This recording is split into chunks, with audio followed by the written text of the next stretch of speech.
This is Tom and Paula Graves from Light of Christ Radio with a story about the refining journey of Joseph. You are welcome to watch this video simply for the story, or you can use this as the basis for a small group study. Instructions for the small group study can be found below in the Show More section.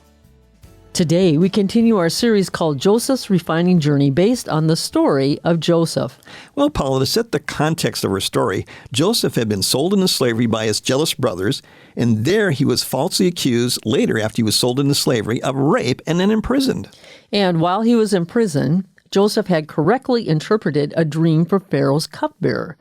And this is forgotten until Pharaoh has dreams that no one else can interpret. And after Joseph interpreted Pharaoh's dreams, Pharaoh promotes Joseph to the number 2 person in charge in Egypt, and his leadership will provide grain during the famine.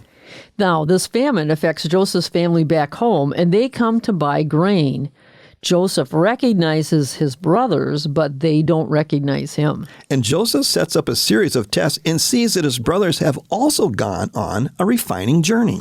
And this brings us to a story from the Word of God. Joseph could stand it no longer. There were many people in the room, and he said to his attendants, "Out, all of you."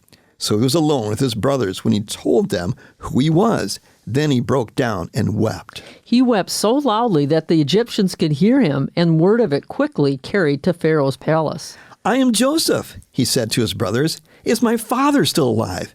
But his brothers were speechless. They were stunned to realize that Joseph was standing there in front of them. "Please come closer," he said to them. So they came closer, and he said again, "I am Joseph, your brother, whom you sold into slavery in Egypt. But don't be upset and don't be angry with yourselves for selling me to this place. It was God who sent me here ahead of you to preserve your lives. This famine that has ravaged the land for 2 years will last 5 more years, and there will be neither plowing nor harvesting.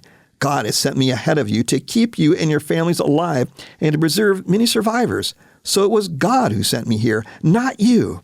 And he is the one who made me an advisor to Pharaoh, the manager of his entire palace, and the governor of all Egypt." And then Joseph continued, "Now hurry back to my father and tell him, this is what your son Joseph says. God has made me master over all the land of Egypt. So come down to me immediately. You can live in the region of Goshen, where you can be near me with all your children and grandchildren, your flocks and herds and everything you own.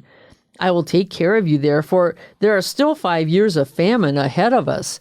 Otherwise, you, your household, and all your animals will starve." Then Joseph added, "Look, you can see for yourselves, and so can my brother Benjamin, that I really am Joseph. Go tell my father of my honored position here in Egypt. Describe for him everything you have seen, and then bring my father here quickly."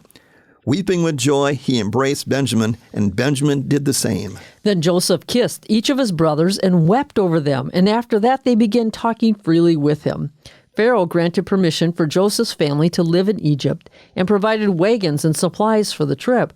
So Joseph sent his brothers off, and as they left, he called after them, "Don't quarrel about all this along the way." And they left Egypt and returned to their father, Jacob, in the land of Canaan. "Joseph is still alive," they told him, "and he is the governor of all the land of Egypt." Now Jacob was stunned at the news. He couldn't believe it. But when they had repeated to Jacob everything Joseph had told them, and when he saw the wagons Joseph had sent to carry him, his father's spirits revived. Then Jacob explained, "It must be true. My son Joseph is alive. I must go and see him before I die." And this is a story from the Word of God. If you are using this video for a small group application, after watching this video, try retelling the story from what you heard. Then read the text. Discussion questions are below in the Show More section. May this story help you on your journey of life. Be blessed.